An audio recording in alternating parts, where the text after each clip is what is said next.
¿Qué actividad paranormal has presenciado? Un fin de semana, estaba en casa de mi padre. Había ido al baño de arriba a afeitarse, y oí pasos en la habitación de mi hermanastra. Al principio pensé que era él, así que me levanté y lo encontré de pie junto a la puerta cerrada. Me miró y me susurró: «Tú también puedes oír eso, ¿verdad?». Asentí y abrió la puerta lentamente. Mi hermanastra estaba dormida y, al parecer, nunca había estado despierta. Era imposible que hubiera cruzado la habitación, se metiera en la cama y fingiera estar tan convincentemente dormida en los 2 segundos que tardó mi padre en abrir la puerta. Entró, comprobó su televisión, que nunca estuvo encendida. Tenía una de esas grandes de los 90 que se calentaban cuando se encendían. La radio tampoco había estado encendida. Supuso que tal vez era el ritmo de una canción o algo así. Después de eso, escuchamos los pasos un montón de veces, por lo general muy temprano en la mañana. Algunas pisadas eran tan fuertes que hacían temblar el ventilador del techo del comedor, situado justo debajo de su dormitorio, y también la despertaron varias veces. Cuando me duchaba en casa de mi padre, siempre tenía la sensación de que había alguien detrás de mí. Al final, estaba tan estresada y paranoica que me negaba a ducharme en la casa o incluso a entrar en el baño de arriba. Mi padre me preguntó un día: ¿alguna vez sientes que hay alguien en la ducha contigo cuando estás aquí? Después de meses de sentirme así y nunca mencionárselo a nadie. No estoy seguro de si esto se considera paranormal, pero cuando tenía fiebre de niño, siempre, en mi estado de fatiga e infundido por el dolor, oía a un hombre contando con una voz muy grave. Contaba de 1 en adelante. A medida que los números aumentaban, la voz se hacía más alta e intensa.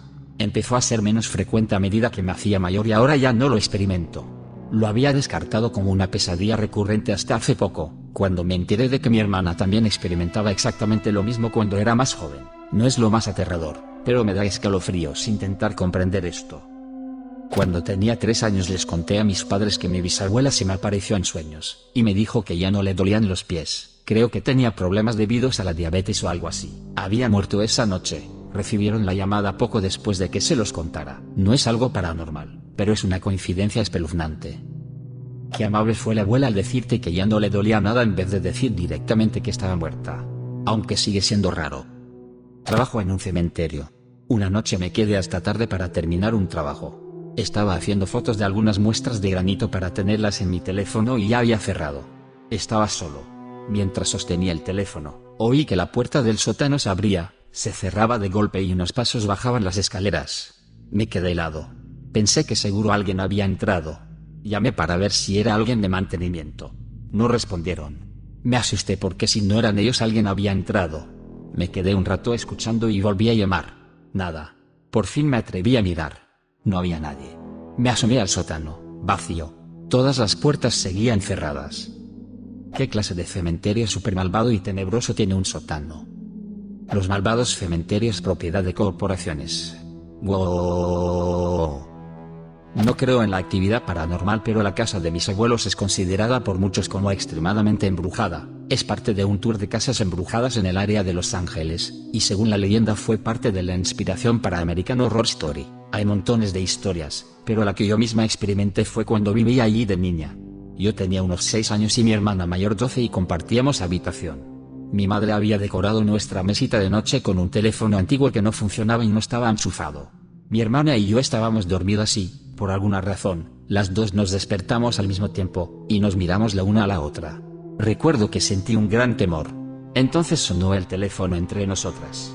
Nos miramos y nos escondimos bajo las sábanas hasta que dejó de sonar. Las dos pensamos que había sido un sueño porque durante años no dijimos nada al respecto, hasta que un día ella habló de ello, y nos dimos cuenta de que habíamos tenido exactamente la misma experiencia. Hay muchas más historias, pero esa es la única que experimenté directamente. ¿Cómo haces que esas verdades concuerden? Yo también soy ateo y no creo en lo espiritual / sobrenatural, pero tuve una experiencia muy extraña en casa de mi madre. Ella y mi hermana estaban convencidas de que estaba embrujada. Yo nunca viví allí. Se construyó cuando me fui a la universidad, pero volví a casa durante un tiempo mientras mi madre se divorciaba. Siempre se quejaban de que el piso de arriba estaba embrujado. Grifos que se abrían y cerraban, puertas que se movían, ese tipo de cosas. Yo lo atribuía a una construcción defectuosa y a la inclinación de la casa, pero un día me estaba duchando, y oí un suave golpe en el dormitorio. Terminé de ducharme y traté de alcanzar una toalla, que había estado colocada sobre el lavabo, se hizo una bola y salió despedida por el cuarto hacia una estantería situada al menos a 3 metros de distancia. Yo estaba solo en casa en ese momento, y no tengo ni idea de lo que pasó. La vieja casa de mi familia daba a un gran barranco boscoso. Dormía en la planta baja, y mi habitación estaba en la parte trasera de la casa. En 4 ocasiones distintas, a lo largo de 5 años, vi a un hombre de mediana edad vestido con camisa de franela, vaqueros azules y gorra roja atravesar mi habitación con una correa de perro en la mano. Siempre se detenía brevemente en el mismo lugar, miraba a su alrededor y seguía caminando hacia el barranco. Debo señalar que se trataba de una construcción bastante nueva en un suburbio de una ciudad pequeña, y que todo lo que había antes era bosque. Creo que perdió a su perro en el barranco en algún momento, y estaba ahí tratando de encontrarlo. Fui con mi mejor amigo durante la preparatoria para las vacaciones de verano a casa de sus abuelos que viven en el campo en Japón. Me quedé en la antigua habitación de su madre que tiene un pequeño armario de pared. Justo encima de este armario había un armario con puerta más pequeño, como medio metro de altura y 1 metro de ancho, justo encima. Diseño extraño, pero su casa es antigua. Las primeras semanas me afectó mucho el desfase de horario, y Japón es un país caluroso y húmedo, así que realmente no dormía por la noche. Pero si tenía la luz apagada por la noche, siempre me sentía incómodo con ese pequeño armario. Había algo en él que me parecía más oscuro que el resto de la habitación. Hacia el final de la segunda semana, empecé a adaptarme a la diferencia horaria. Una mañana, me desperté y la pequeña puerta estaba abierta. Fue inquietante, pero la cerré y pensé que quizá no estaba cerrada del todo y se había soltado. Un par de noches después, me desperté sintiéndome incómodo. Estaba oscuro y podía ver un poco, y pude ver que la pequeña puerta estaba abierta. Estaba mucho más oscura que el resto de la habitación, totalmente negra, muy oscura. Fue la primera y única vez que experimenté la parálisis. Estaba demasiado asustado para moverme, decir o hacer nada. Solo sentía una oscuridad que venía de allí. No recuerdo haber dormido esa noche, pero debí hacerlo porque recuerdo haberme despertado a la mañana siguiente. Se lo conté a mi amigo, que me dijo que su madre también le había contado algo parecido. Cuando volvimos a casa, y hablé con sus padres, su madre bromeó un poco conmigo, así que, he oído que conociste al fantasma. Mi padre estaba en el hospital con un tumor cerebral grave. El hospital estaba a unos 64 kilómetros de mí, y él no estaba en condiciones ni siquiera de mantenerse despierto. Una noche estaba chateando con un amigo por Messenger y me preguntó cómo estaba mi padre. Me giré a mi izquierda y le vi sentado en su silla mirándome. Le contesté creo que está bien. Se sentó en la habitación conmigo a lo que mi amigo dijo, ¿no está en el hospital? Volví a mirar y nada. Nunca se lo mencioné a nadie. Le dije a mi amigo que debía de estar viendo cosas. Papá sobrevivió y sigue aquí. Unos 21 años más tarde, me reuní con mi padre y, mientras charlábamos, me dijo, llevo años pensando en algo y no puedo quitármelo de la cabeza. Cuando estaba en el hospital, recuerdo que estaba en casa sentado en mi silla. Tú estabas en la computadora y me mirabas. Luego me desperté en el hospital, pero me pareció demasiado real para ser un sueño. Fue entonces cuando le conté mi experiencia. Cuando tenía 6 años dormía en una litera en una habitación sola. La litera de abajo estaba vacía, era para mi hermano pequeño pero le daba demasiado miedo dormir solo en una cama. Así que esa noche estaba sola en esa habitación. Recuerdo unas sensaciones escalofriantes esa noche y luego de repente hizo mucho calor, probablemente porque estaba sufriendo algún tipo de terror nocturno. Entonces empecé a respirar con dificultad, abrí los ojos y vi que la habitación estaba vacía. Mi pequeña lamparita de noche en la esquina de la habitación me reconfortó para volver a dormirme, excepto que al cerrar los ojos sentí una mano pesada que me acariciaba el hombro. Mis ojos se abrieron de golpe y no había nadie en la habitación. En cuanto me volví a recostar, las caricias continuaron y me cubrí la cabeza fingiendo que era mi madre. Tardé 12 años en dejar de dormir con la cabeza bajo las sábanas por culpa de ese recuerdo. Mi madre. Por supuesto, sabía que una mujer había fallecido en ese apartamento antes de que nos mudáramos, así que siempre creyó que era esa mujer la que intentaba consolarme.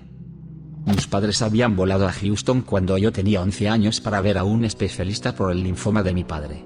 Acababa de salir de remisión, pero no había motivos para pensar que estuviera en peligro inminente. El día que tenían que volver a casa, yo iba en bicicleta y me detuve en una zanja por la que solíamos bajar y subir cuando volvíamos. Cuando llegué arriba, sentí que me invadía una oleada de emoción y, sin saber lo que decía, le dije a mi amigo con el que iba en bici que mi padre acababa de morir. Mi amigo se quedó como, ¿qué? Simplemente lo supe. Recorrí el resto del camino hasta casa y me encontré a mis abuelos, los padres de mi padre, llorando en el porche trasero. Me quedé mirándolos en la puerta durante unos minutos, incapaz de salir a hablar con ellos. Había muerto 1 hora antes de que yo llegara de la escuela. No llamaron a la escuela ni me relacioné con nadie que lo supiera antes de ir a la zanja. Simplemente lo supe cuando esa ola me invadió. Una vez más, no había ninguna razón para pensar que estaba ni remotamente cerca de morir. Había contraído neumonía mientras estaba en Houston y murió de eso. No yo, sino una guardia de seguridad que contraté cuando dirigía un dispensario. Me enseñó el video, de hecho me lo envió y todavía lo tengo en mi teléfono. Es una cámara montada en la habitación de su hija pequeña. La niña está jugando en la cama, que de repente se separa de la pared unos 30 centímetros. La hija salta de la cama y sale corriendo de la habitación para decírselo a su madre. Más tarde, la hija se levantó al azar, caminó hacia la puerta principal y salió mientras la madre la llamaba. La hija reaccionó cuando la madre estableció contacto físico. La hija no recordaba cómo había salido. Entonces, mi guardia de seguridad llama a un cura que literalmente va e intenta hacer como un exorcismo en el apartamento o lo que sea. Aproximadamente una semana después, un enchufe eléctrico detrás de un sofá que ella nunca usaba se incendió y todo el edificio del apartamento ardió. Normalmente soy bastante escéptico, pero no sé cómo explicar el vídeo. ¿Has tenido alguna experiencia paranormal? Deja un comentario. Y suscríbete al canal si quieres ver más videos como este.